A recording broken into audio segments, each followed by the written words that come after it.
काल 5 राज्यांच्या विधानसभा निवडणुकांचे निकाल लागले आणि यामध्ये सर्वाधिक चर्चा होते ती म्हणजे बंगालमध्ये झालेल्या भाजपच्या विजयाची आणि तृणमूलच्या म्हणजे ममता बॅनर्जींच्या झालेल्या पराभवाची। आता बंगालमध्ये ममता बॅनर्जींचा पराभव कसा झाला आणि भाजपचा विजय कसा झाला हेच मी तुम्हाला आजच्या व्हिडिओमधून सांगणार आहे। आणि हे फक्त मी तुम्हाला शुद्ध आकडेवारीनुसार सांगणार आहे आणि ही आकडेवारी बघितल्यानंतर ममता बॅनर्जींचा पराभव नेमका कसा आणि का झाला हे तुमच्या लक्षात येणार आहे आणि भाजपच्या या विजयाची तुम्हाला स्पष्टता यावी यासाठी ती सगळी आकडेवारी मी तुमच्यासाठी काढून आणलेली आहे। त्यामुळे ही सगळी आकडेवारी मी तुम्हाला सांगणार आहे आणि ती आकडेवारी सांगितल्यानंतर बंगालमध्ये भाजपचा विजय कसा झाला हे तुम्हाला समजणार आहे। त्यामुळे हा व्हिडिओ तुम्ही शेवटपर्यंत पहा आणि व्हिडिओ शेवटपर्यंत पाहिल्यानंतर बंगालमध्ये भाजपचा विजय का झाला असं तुम्हाला वाटतं हे मला कमेंट बॉक्समध्ये सांगा। सोबतच तुम्ही जर अजूनपर्यंत लॉजिकल सिद्धांत या आपल्या YouTube चॅनलला सबस्क्राइब केलं नसेल तर आधी आपल्या चॅनलला तेवढं सबस्क्राइब करा। नमस्कार, मी सिद्धांत आणि लॉजिकल सिद्धांत या आपल्या YouTube चॅनलमध्ये तुमचं अगदी मनपूर्वक स्वागत आहे। काल 5 राज्यांच्या विधानसभा निवडणुकांचे निकाल लागले आणि यामध्ये संपूर्ण देशाचं लक्ष होतं ते म्हणजे पश्चिम बंगालच्या निकालाकडे। म्हणजे पश्चिम बंगालमध्ये ममता बॅनर्जी सत्ता राखणार की भाजप त्यांना ओव्हरथ्रो करून म्हणजे त्यांची सत्ता घालून स्वतःची सत्ता स्थापन करणार याकडे संपूर्ण देशाचं लक्ष लागलं होतं। आणि काल अखेर ते निकाल लागले आणि भाजपनं पश्चिम बंगालमध्ये प्रचंड मुसंडी मारली आणि भाजपच्या 129 जागा या वाढलेल्या आपल्याला बघायला मिळाल्या आणि भाजप 200 पार गेलेला बघायला मिळाला। तर तृणमूल काँग्रेस हे 100च्या आतमध्ये आपल्याला थांबलेलं बघायला मिळालं। आता ममता बॅनर्जींच्या या पराभवाकडे आणि भाजपच्या विजयी घौडदौडीकडे आपण जर आकडेवारीच्या दृष्टीने बघितलं तर आपल्या ही गोष्ट लक्षात येईल की 2021च्या निवडणुकीपेक्षा भाजपला फक्त 4 ते 5% मतं यावेळच्या निवडणुकीमध्ये जास्त मिळालेली आहे। पण भाजपला 4 ते 5% मतं जास्त मिळालेली असली तरी आकडेवारीची तफावत म्हणजे ज्या निवडून आलेल्या जागा आहेत त्यांची तफावत ही खूप मोठ्या प्रमाणावर आहे हे तुमच्या लक्षात येईल। म्हणजे जवळपास भाजपला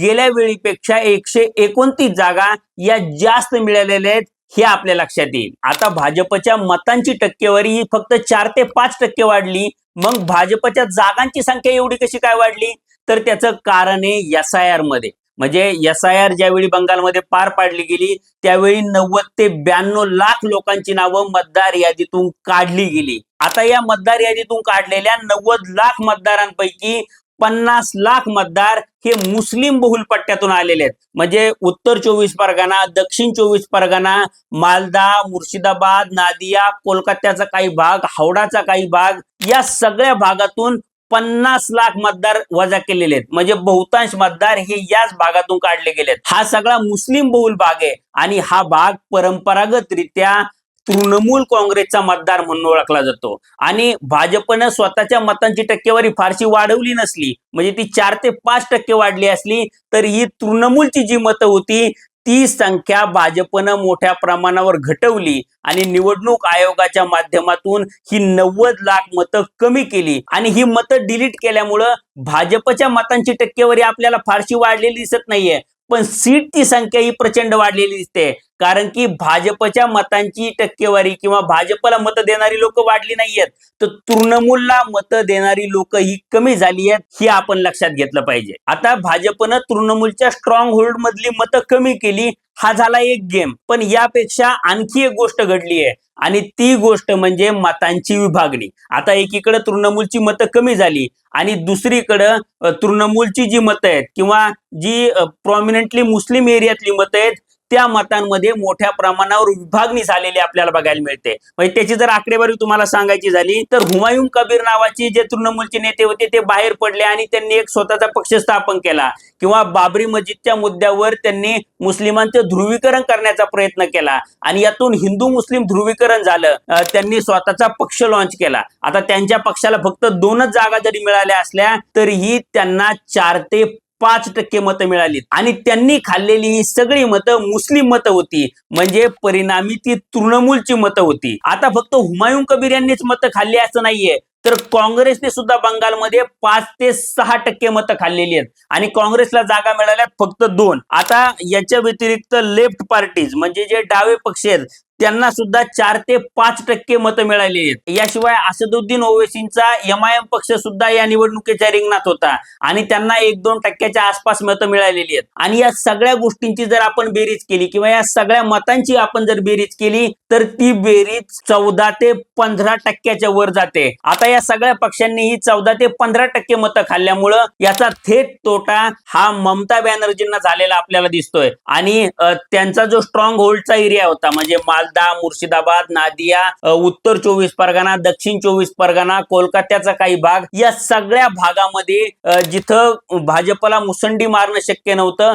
त्या सगळ्या एरियामध्ये भाजपनं मुसंडी मारलेली आपल्याला बघायला मिळते. आता त्याची जर आकडेवारी तुम्हाला सांगायची झाली तर या सगळ्या भागामध्ये 123 ते 126 जागा आहेत आणि 2021च्या निवडणुकीमध्ये TMC ला या भागात 80 पेक्षा सुद्धा जास्त जागा मिळाल्या होत्या. म्हणजे TMCचा स्ट्राईक रेट किती मोठा होता हे तुमच्या लक्षात येईल. या तुलनेत भाजपला 2021 मध्ये किती जागा मिळाल्या होत्या हे जर आपण बघितलं तर भाजपला इथं फक्त 32 जागा मिळाल्या होत्या. आणि जर आपण या तुलनेत 2026 ची आकडेवारी बघितली तर आपल्या लक्षात येईल की तृणमूलला या ठिकाणी फक्त 50च्या आसपास जागा मिळाल्यात. म्हणजे तृणमूलच्या जागा 30 ते 35च्या संख्येनं घटलेल्या आहेत. तिथंच भाजपच्या जागा 32 वरून 70 पेक्षा सुद्धा पुढे गेलेल्या आपल्याला बघायला मिळत आहेत. म्हणजे भाजपच्या जागा या दुप्पट झालेल्या आपल्याला बघायला मिळत आहेत. आणि बंगालच्या निवडणुकांमध्ये जे निकालाचं गणित फिरलेलं आहे ते या जागांमुळेच फिरलेलं आहे हे आपण लक्षात घेतलं पाहिजे.